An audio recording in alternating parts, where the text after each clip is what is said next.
Hello, everyone. Welcome to the Council of Graduate Schools webinar, Findings from the 2019 CGS GRE Survey of Graduate Enrollment and Degrees.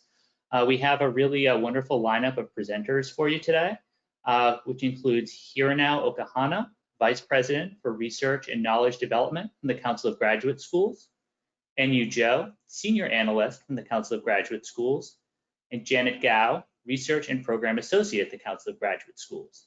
Their presentation will be followed by a presentation from Jerry Weinberg, Associate Provost for Research and Dean of the Graduate School at Southern Illinois University, Edwardsville, and Barbara Knuth, the Dean in Residence of the Council of Graduate Schools.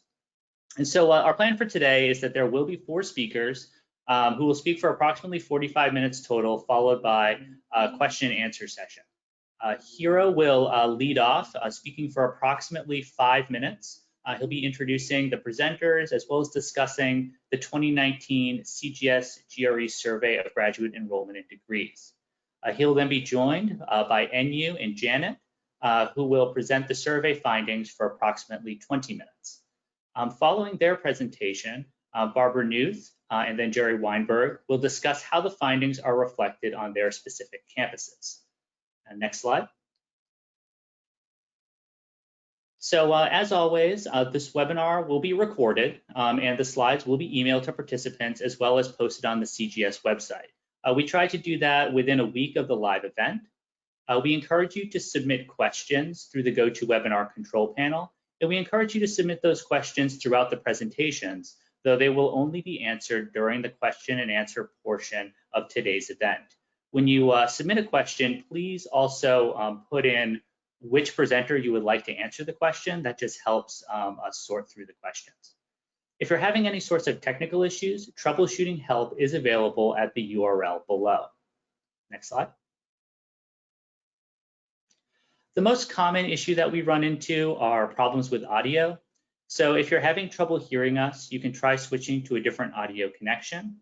You can change from the telephone to mic and speakers or vice versa without leaving the session. If you're having persistent problems, you can, with a telephone connection, you can always click problem dialing in and you'll get an alternate phone number to dial. And with that, I'm going to hand the presentation over to Hiro. Hiro?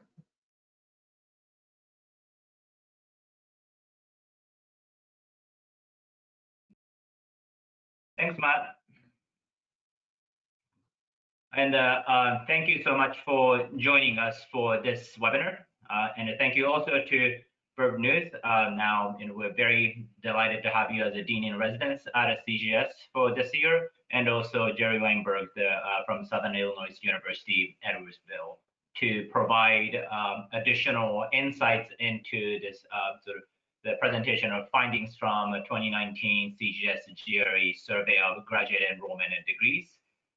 As Matt introduced, my name is Hironao Okahana, and I'm Vice President for Research and Knowledge Development at the Council of Graduate Schools. And again, I'm very excited to share some of the findings from our most recent report. I'm joined by 2 of my colleagues and reporter co-authors, Dr. Enyu Zhou, who is Senior Analyst, and Janet Gao, who is a Research and Program Associate.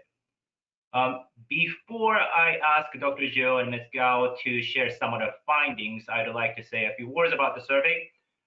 Many of you might be familiar, but for those of you who have recently joined the CGS community, CGS GRE Survey of Graduate Enrollment Degrees is a jointly sponsored project by CGS and the Graduate Record Examinations, the GRE board, since 1986.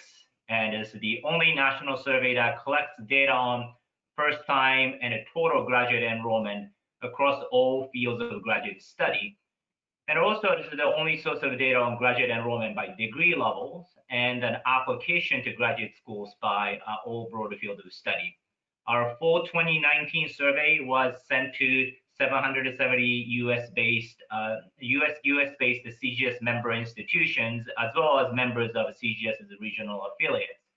And we had a 72.8% response rate for this year's survey. There are many things to go around for making this project possible, but I'm going to particularly call out all the institutions who continue to participate in this important data collection efforts year after year and making it possible for us to produce this data report. And also to ETS GRE for this long-standing partnership in providing the important insight for the graduate education community. And there you can access the full report from the CGS website, www.cgs.net.org. And you can go directly from the project announcement linked at the homepage, or you can navigate to the benchmarking section of our website. This year, we're very pleased to offer downloadable data tables and figures in Excel, image, and PDF formats. So this is what you're seeing on the screen on the right side. You can now download these figures and the data tables in our report individually for your convenience and for your presentation needs or other data needs, and hopefully that this is something useful addition to our data resources. Finally, just as a note, the data we'll be discussing today is from fall 2019. I understand that many are curious and anticipating about the data from this fall, and so are we. Please note that fall 2020 enrollment data collection efforts for CGS have begun already, and our yearly international graduate admission survey is in the field as we speak, and the next GND survey cycle will open in weeks' time. Our ability to report out meaningful trend data relies solely on your institution's willingness to continue participating in these survey efforts. So please check your email inbox and make sure that you're getting ready to report these data to us. And if you have not received the survey invitation for International Graduate Admission Survey, please contact research@cgs.nche.edu. And of course, like in weeks' time, if you for some reason not getting the GND invitation, likewise, please do contact us so that we can make sure that you have access to data collection platform. Now I'm going to ask Dr. Zhou to begin sharing some of the insights from the fall 2019 data. Enyu? Thank you, Hiro, and thank you, Matt. So now we will spend a few minutes providing you with information about notable trends in graduate applications for admissions, comparing between doctoral and master's degree. So this figure shows the first year, 5-year, and 10-year average annual changes on graduate application counts by degree level in the US. And one thing to note is about our definitions on the average annual changes in the report. For 1-year comparisons, which are reported as percentages, based on data collected from only those institutions that responded to both the 2018 and 2019 surveys. And for the 5-year average annual changes are reported as percentages based on data collected from only those institutions that responded to both the 2014 and 2019 surveys. And similarly, for the 10-year average annual changes, the percentages are based on data collected from only those institutions that reported to both the 2009 and 2019 surveys. So looking at this figure, at the doctoral level, we saw that applications for graduate schools increased by 1.8% between for 2018 and for 2019. And however, we saw that applications for admissions to master's degree or graduate level certificate programs decreased by 1.2% over the past year. But the good news is that the 5-year average annual changes, as well as the 10-year average annual changes of master's applications remains positive. Next slide, please.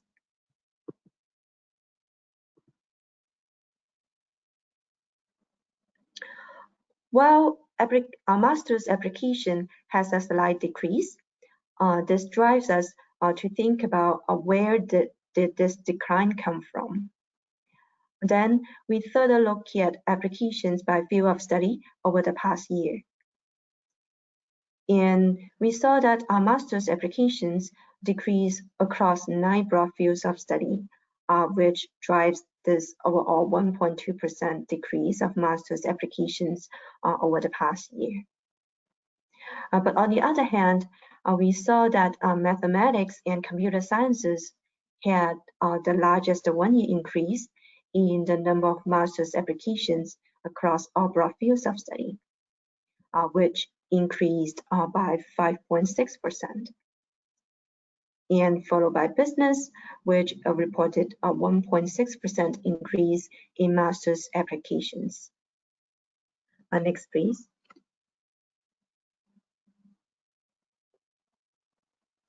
So at the doctoral level, we saw that doctoral application increase was driven by biological and agricultural sciences, public administration, and math and computer sciences between fall 2018 and fall 2019.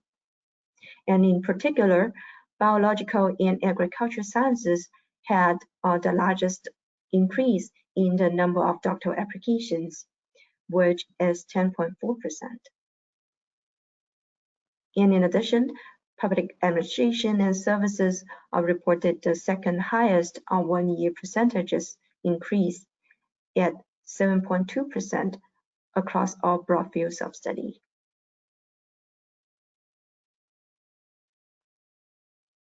Next, please. So now we'll transition into highlights of first-time graduate enrollment by selected broad fields of studies. We know that overall there is an increase in total first-time enrollment. Then we take a closer look at how this trends varies by broad fields of study. So this figure shows first-time graduate enrollment by 11 broad fields over the past 10 years. And in particular, we found that business, health sciences, and math and computer sciences continue to grow its first-time enrollment over the past 10 years. And looking at business, the share of first-time enrollments in business and health sciences remain number 1 and number 2 for 2019. And the share of first-time enrollment in math and computer sciences was ranked number 5 among all fields of study. Next slide, please.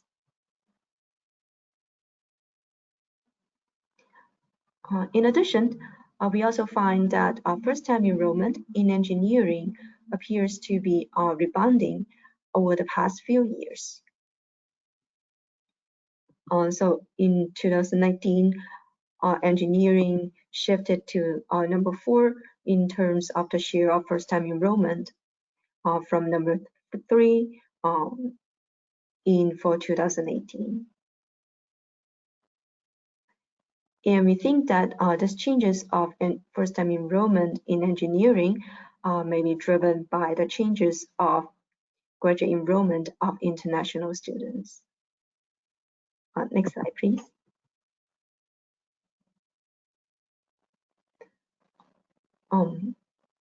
In addition, we also found that the rates of growth of social behavioral science, art and humanity, and biological and agricultural sciences may be flattening over time. So from this trend data, we find that graduate education as a whole continued to grow, but the growth was robust in some fields and less so for the others. And this is likely a sign that the demand for master's and doctoral education continues to respond to the changing workforce needs. With that, I'll turn it over to Hiro to talk about the highlights in the graduate enrollment by race, ethnicity, and gender. Thanks, Enyu. So now I would like to highlight a few observations about participation of U.S. domestic traditionally underrepresented students of color. So there are some encouraging notes to start off. Only by slightly, but proportional shares of domestic students of color increased. Of the first-time master's and doctoral students in fall 2019, close to about 1 out of every 4 U.S. students who started their master's degree or doctoral degree in fall 2019 were students of color, and that was up slightly by the prior year. So that is a sort of positive, encouraging sign. But as you can see here, by the broad fields of study, this percentage shares of U.S. domestic students of color vary quite a bit by different fields of study. And for gender-wise, that still women are significantly underrepresented by in the STEM fields, and that I will show you some other figure on the race ethnicity too. But still in the STEM field, they tend to be underrepresented. But in terms of the changes, percentage changes of U.S. Domestic students of color going up for the most part, except for American Indian, Alaska Native students. The number of Black students, number of Latinx students, and number of Asian students were in the fall 2019 was more than last year, more than 5 years ago, and more than 10 years ago. So overall, their enrollment numbers have been gradually increasing. Again, it is a positive and encouraging sign. But again, when we continue to look at some of the proportional representation of domestic students of color, then some of the numbers are not as encouraging. Here we are putting the examples of looking at tracking the number of Black first-time graduate students. So these are the Black students who started master's program or doctoral programs at the GND participating institutions over the years. The bar charts represent average number of Black first-time students in their incoming cohorts by different types of institutions. We are looking at the blue bar is doctoral universities with very high research activities. Red bars represent doctoral universities with a high research or doctoral professional institutions, and the green bars represent master's institutions. So in terms of average number of Black students who started, again, not surprisingly, R1 institutions have largest numbers. Those are the institutions tend to have larger program sizes at the graduate level. And also their numbers have increased over time too. In 2009, of the 106 R1 institutions, there are on average 88 Black students who started either master's or doctoral degree. But in 2019, it went up to 126. Again, this is an encouraging sign that we have more Black students starting the graduate programs. However, when we look at the proportional representation at R1 institutions, they are still very underrepresented. In 2009, they constituted 5.3% of incoming cohorts of graduate students, inclusive of international students, and in 2019 at the 6.1%. So there have not been as much gain in terms of their proportional representation. And this sort of rather stagnated changes in their proportional representations are particularly pronounced at the STEM fields. This is a little bit of busy figures, but hopefully you'll have chance to look at a downloadable version of this figure from our website. But as you can see at the very bottom of this chart, engineering, math and computer sciences, and physical earth sciences at R1 institutions, the percent shares of Black students who started either master's or doctoral programs in these fields really haven't changed much. For engineering, for example, in 2009, Black students accounted for 2.8% of incoming engineering students at these universities. And in 2019, we are still at the 2.7%. So the numbers of students who are starting these programs might have increased over time, but it's still, in terms of how proportionally few of them are there, is very clear. And again, to me, this is a consistent reminder that the importance of our continuing efforts by us in graduate education community to make the academy more inclusive and bringing in more diverse cohort of students as well.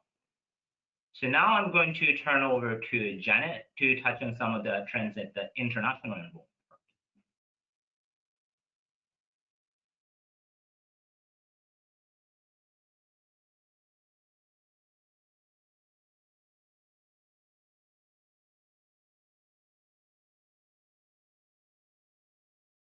Thanks, Hiro, Enyu, and Matt.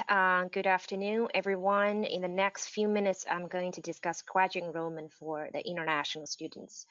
Just a quick note that on the graph, the term temporary residents refer to the international students.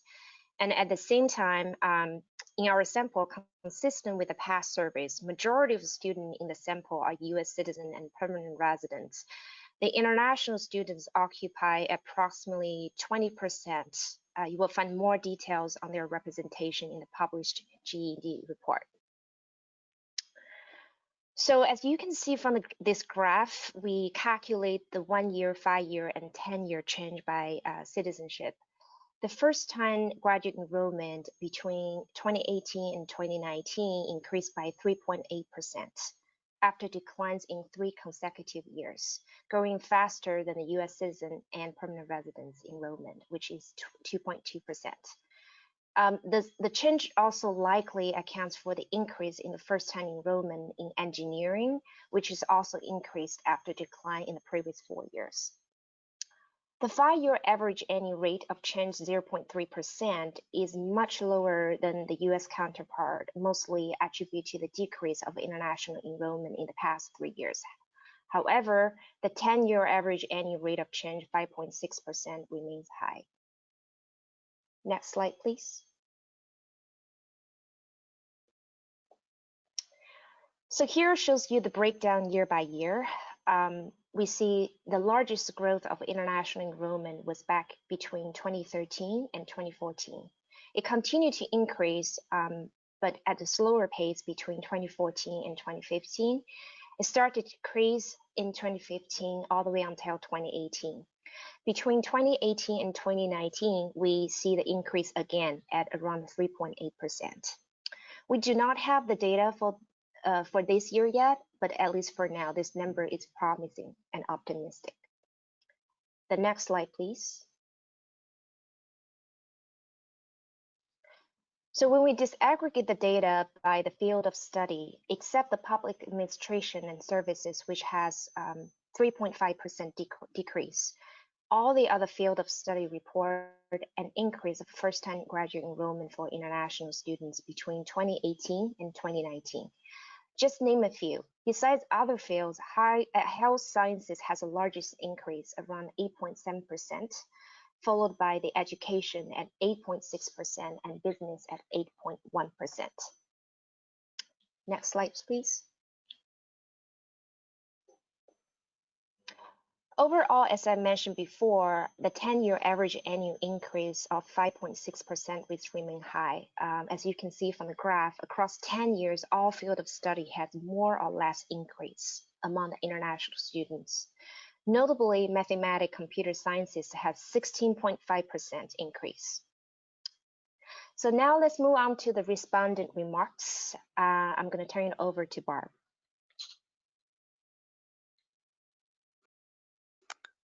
Thanks very much, Janet. I think we can move on to the next slide. Thank you.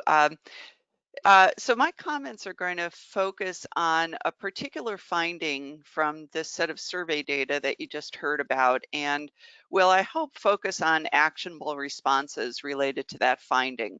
I'll also note that I'm discussing this in the context of Cornell, and my comments are going to be largely focused on research degrees, but I hope applicable to research and professional degree programs. Next slide, please.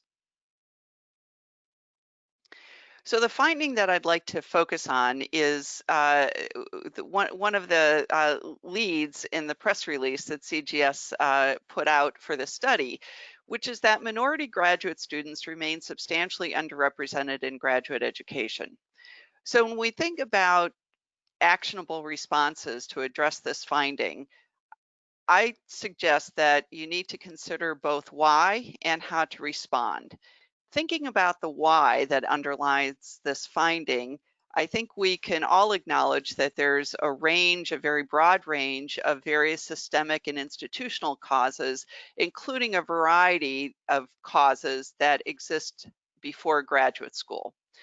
So in responding, I suggest that in order to have effective responses, including shorter term and longer term responses, that graduate schools might be more successful in focusing on those areas where the graduate school has influence. So the other why question to consider then is why this underrepresentation in graduate education exists, and think about all phases of the graduate student life cycle that occurs at each of our institutions. And I'll just refer to one of the statements and recommendations which came out of a recent CGS report looking at holistic review in graduate admissions. And that was acknowledging that it indeed is critical to think beyond the admissions process when developing strategies for diversity and inclusion. So what I'll suggest as we go through this is some thoughts about the recruitment, application, and admissions process, but also some thoughts about the entire range of the graduate student life cycle.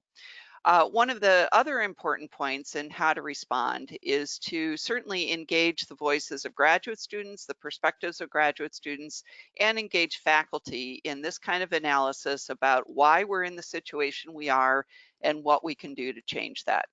Next slide, please.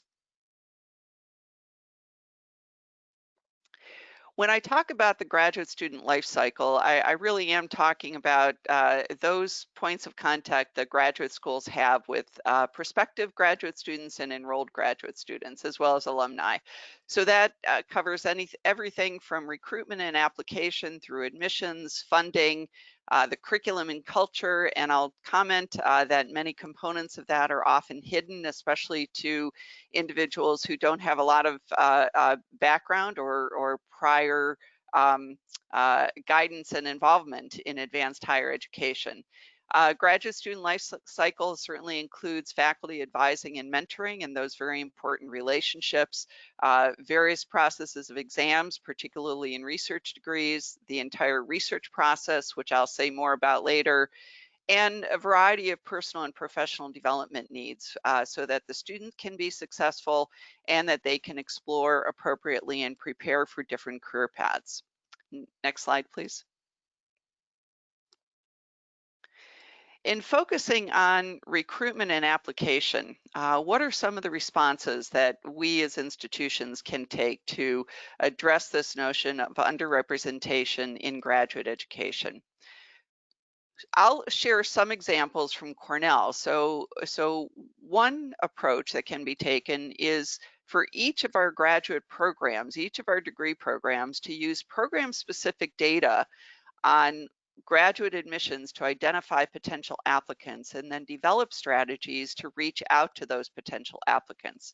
So as an example, Cornell's Office of Institutional Research and Planning put together a graduate school pipeline report that Cornell shares with each of our graduate degree programs. IRP, Institutional Research Planning at Cornell, uses data from iPads from the National Center on Educational Statistics to put together just a screenshot of this Tableau tool that we make available to all of our degree programs that's searchable by broad discipline and then particular graduate program within that discipline to look at the top 50 institutions that are producing bachelor's degrees among underrepresented minority students. So our programs can see which institutions it might be most productive in terms of underrepresented minority bachelor graduates that they want to attract to their graduate programs. Which institutions it might be most productive to cultivate relationships with for purposes of recruitment and outreach, and letting those undergraduate bachelor students know about graduate opportunities. Relationships can be cultivated then between particular degree programs, so specific degree programs with their counterparts at those particular institutions that are producing larger numbers of students who they're trying to recruit. This could involve things like bridge programs, summer programs, or cross visitations where faculty and students from one institution visit the other or vice versa. And in these days of Zoom meetings, that becomes even more accessible as travel restrictions, travel requirements are lessened, with the idea of being able to do remote kinds of relationship building. Next slide, please. Another response related to recruitment and application is to encourage more students to apply to your program from a broader range of backgrounds and experiences. I'll share here an example from Cornell's computer science PhD program. Their report is there at that URL, so I'd encourage you to take a look at that. And the results that they found from undergoing a variety of changes in how they recruit and admit to their program was, in fact, that they resulted in essentially doubling, a little bit more than doubling, the underrepresented minority PhD students per cohort. Now, again, to have an effect on total enrollment, those kinds of changes have to occur year to year. But nonetheless, as the computer science program implemented these changes, they did see real results. So, for example, in terms of recruiting applicants and building those relationships, the Cornell Computer Science program engaged not in just one activity, but in a variety of activities. And this is, again, just an example of the kinds of things that your programs can consider engaging in. So computer science at Cornell got very involved in an NSF alliance on diversifying future leadership in the professoriate. Their faculty and students attended key conferences in computer science to network and meet and build relationships with faculty and students from other institutions. They're engaged in reaching out to McNair scholars. They're very active in social media, in a social media group called Black in AI, which has been very effective in raising awareness among prospective Black students. Cornell Computer Science has had a very active summer undergraduate research program and has developed different research workshops, shorter term, not full summer, but shorter term research workshop with participant and partnership universities that have a strong underrepresented minority bachelor student enrollment. So thinking about these kinds of relationships that can be built over time. Next slide, please. Also, with regard to recruitment and application, I'd invite all of us to think about what we're learning in the pandemic. And that's that we can I think, reduce exploration and recruiting barriers to access among a wide range of students geographically dispersed by moving virtual. So Cornell, as an example, has an upcoming virtual graduate school fair that not only will occur virtually, attracting anybody who wants to attend from around the world, really, but also then will be accessible for 30 days later. So it extends both the geographic reach as well as the temporal reach. So I'd encourage we all think about the techniques that we're learning now in the pandemic and how those can lead to increasing access. Next slide, please. With regard to admissions and funding, there's a variety of activities that programs can take in response to this underrepresentation challenge that we're facing. Providing admissions decision makers with different resources to evaluate applicants in a holistic manner. You can do that by doing institutional workshops in your own degree programs, an equity-based holistic review for graduate admissions. I've listed there a URL just for an example of what we do at Cornell. And as well, relying on web-based resources that are available to the graduate education community. For example, the holisticadmissions.org site that ETS maintains, and you have the URL there as well. Also thinking about selecting who to admit and how you make those decisions about selecting who to admit. So again, Cornell's computer science program opted to focus particularly on evaluating potential in applicants rather than the prior opportunities that applicants had had. So again, in the paper that they've put together explaining this comprehensive approach to diversifying their cohorts and diversifying their admissions processes, they added 2 specific questions to their admissions review process, which included how well has the applicant taken advantage of the opportunities they've had, and does the applicant provide a unique perspective? They developed rubrics to go along with their evaluation criteria, and as I mentioned, in fact, their admissions processes related in essentially doubling the number of URM students in their cohorts. Again, related to funding, developing student funding models that are not tied to specific faculty advisors allows a lot more flexibility and surety for those students who are being admitted. Next slide, please.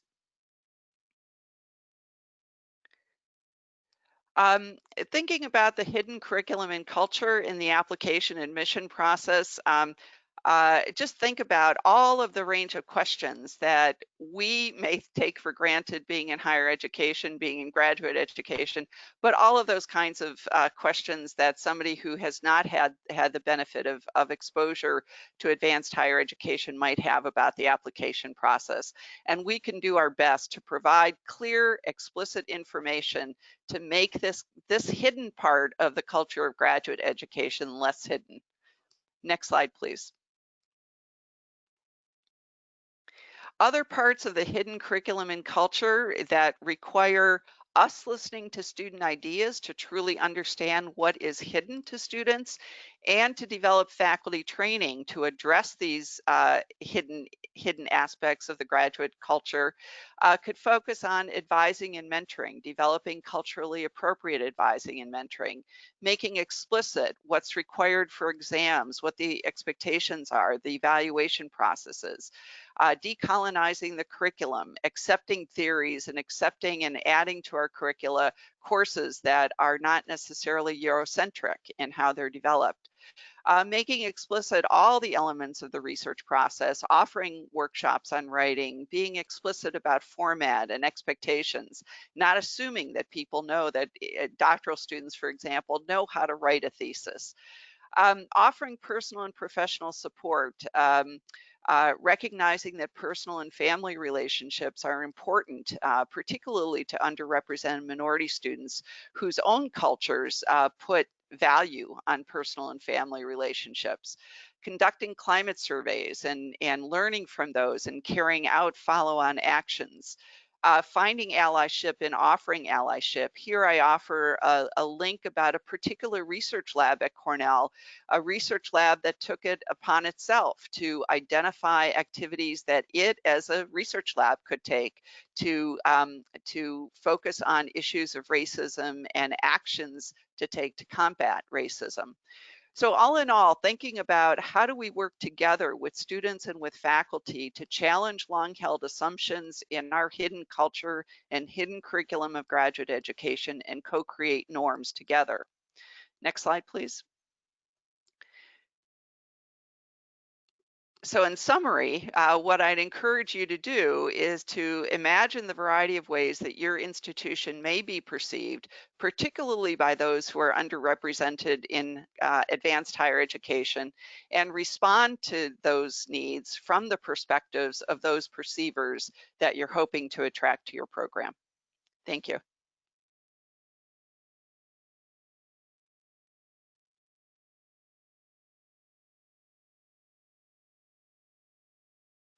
I want to thank Dean Knuth with those great observations and recommendations.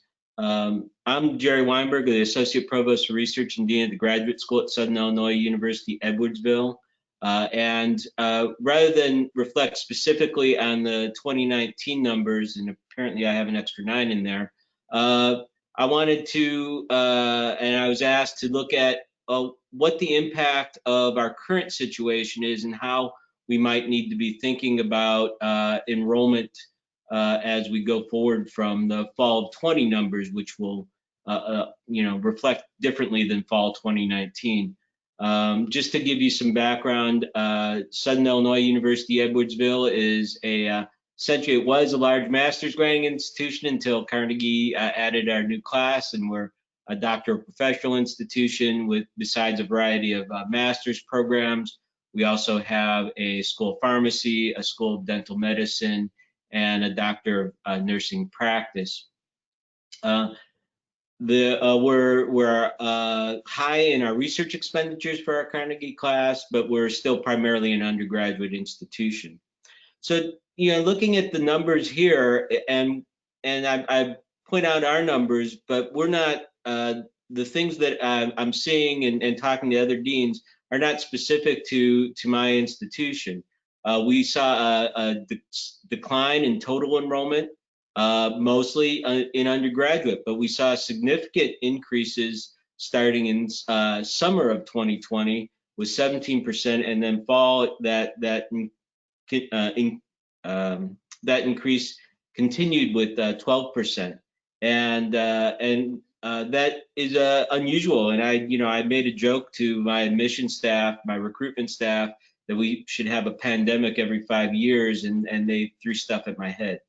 But for you note that our international, like everybody else, every other institution, our new international students enrollment is significantly down because of the impact of not only the travel in regards to our pandemic, but also the inability to get visas at this time.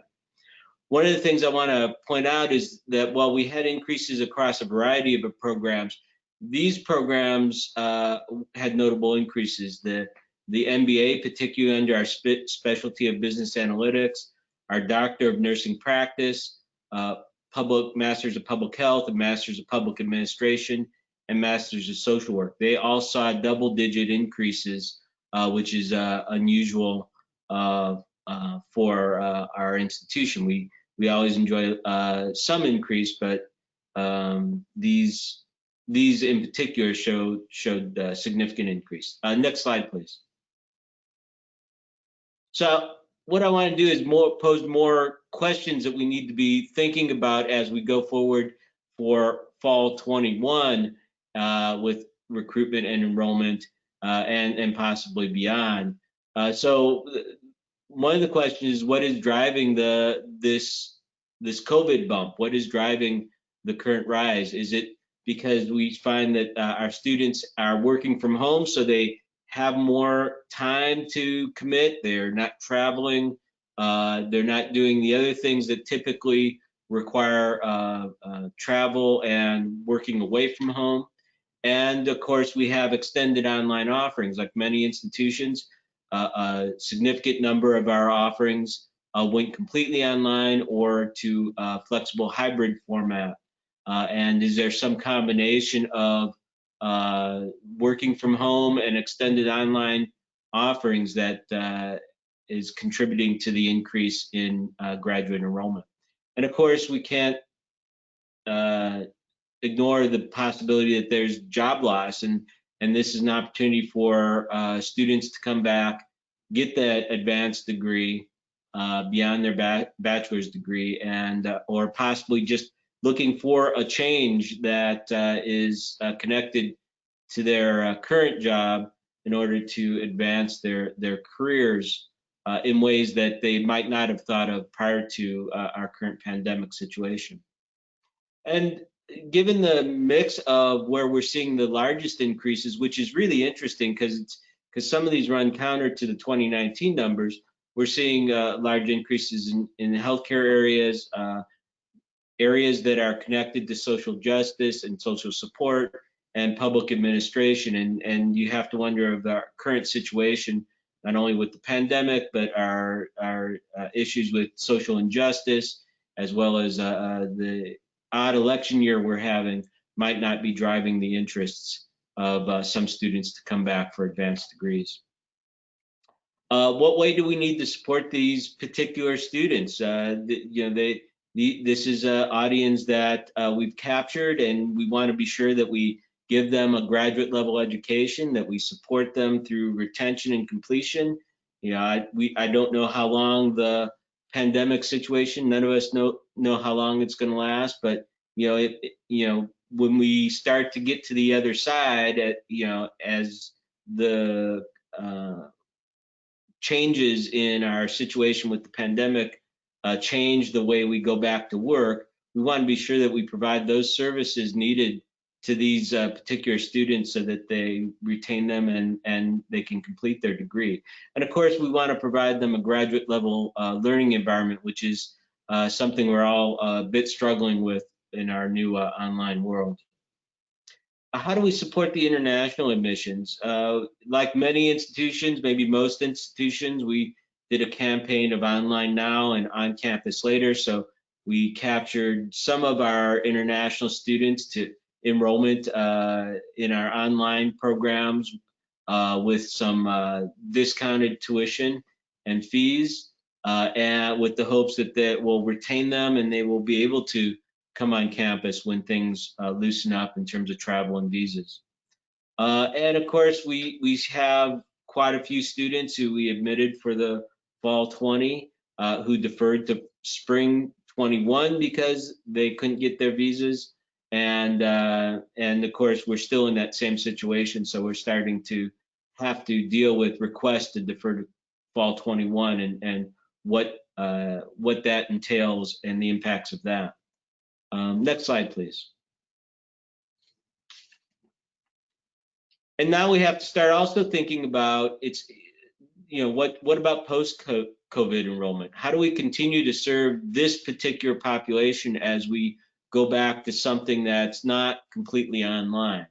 What do we learn about what can we learn about their motivations for returning at this time that will allow us to think about the mix of programs and how they're delivered and whether we can continue to support this particular population of students who have come to us? What can we learn about providing needed accessible support services? And it's not just for this population. I think we're learning a lot about how to provide support services online, or certainly we're learning ways that don't work, and hopefully we'll find ways that definitely do work.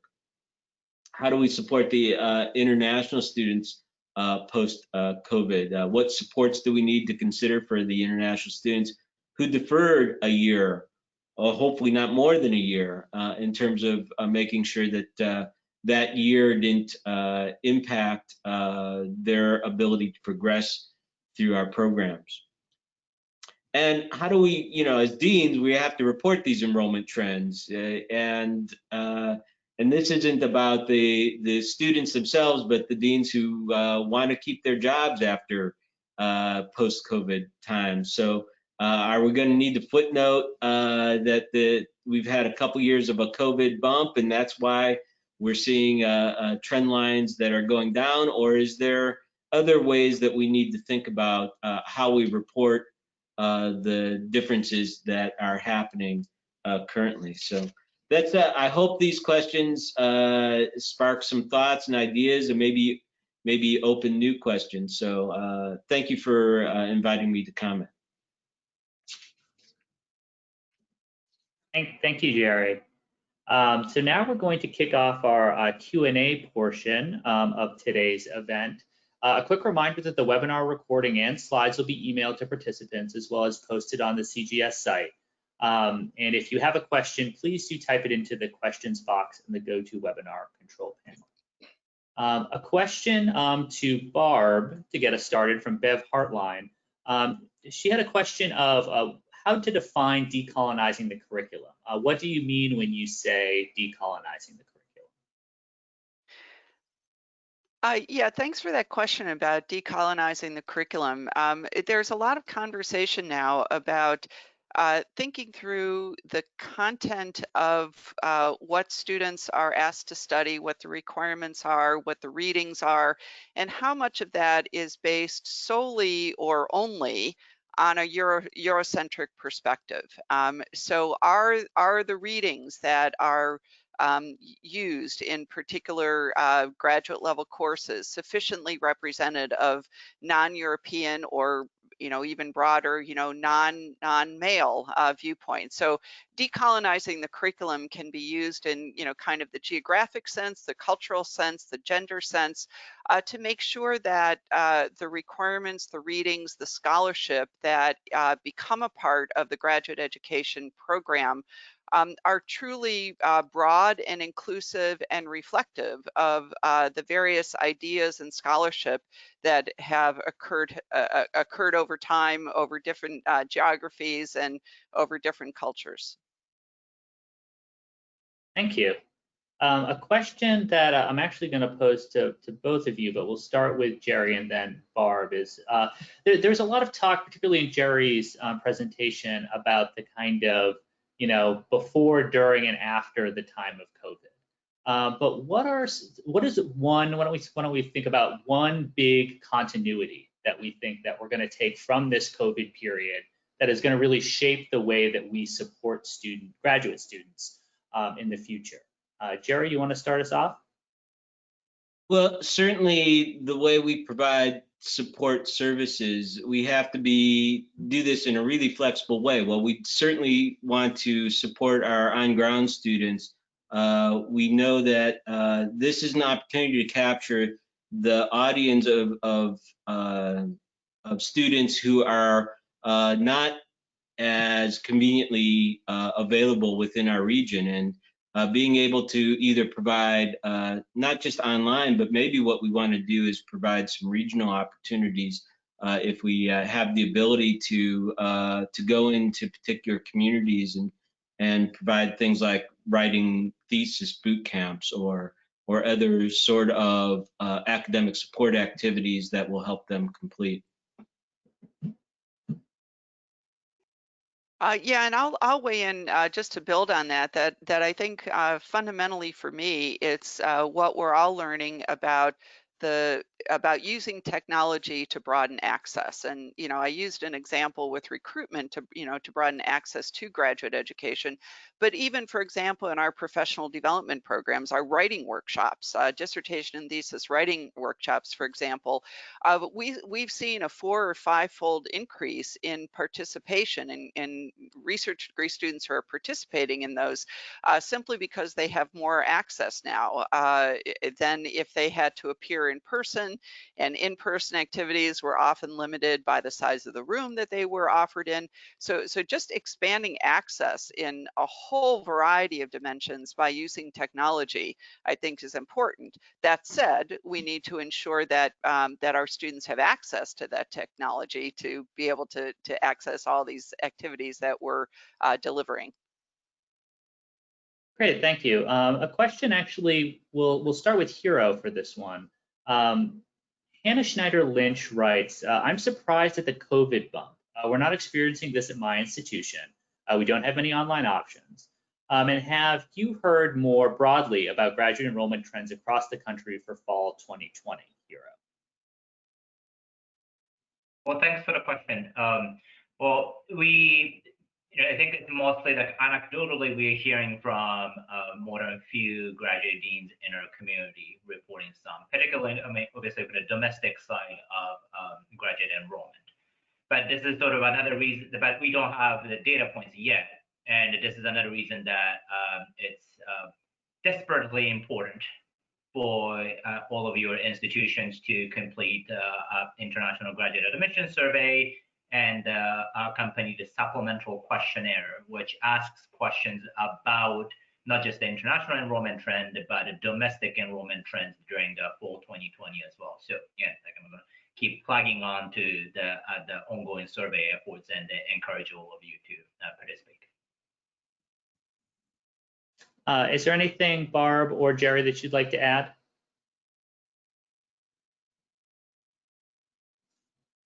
Okay, great.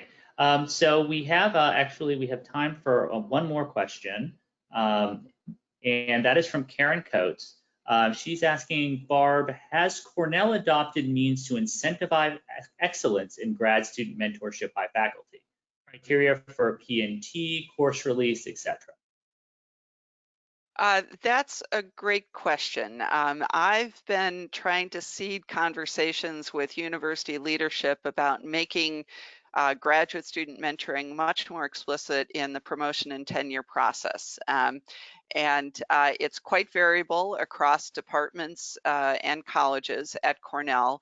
So I would not consider that yet a success on my part, but at least I'm raising the questions, or had been raising the questions while I was dean.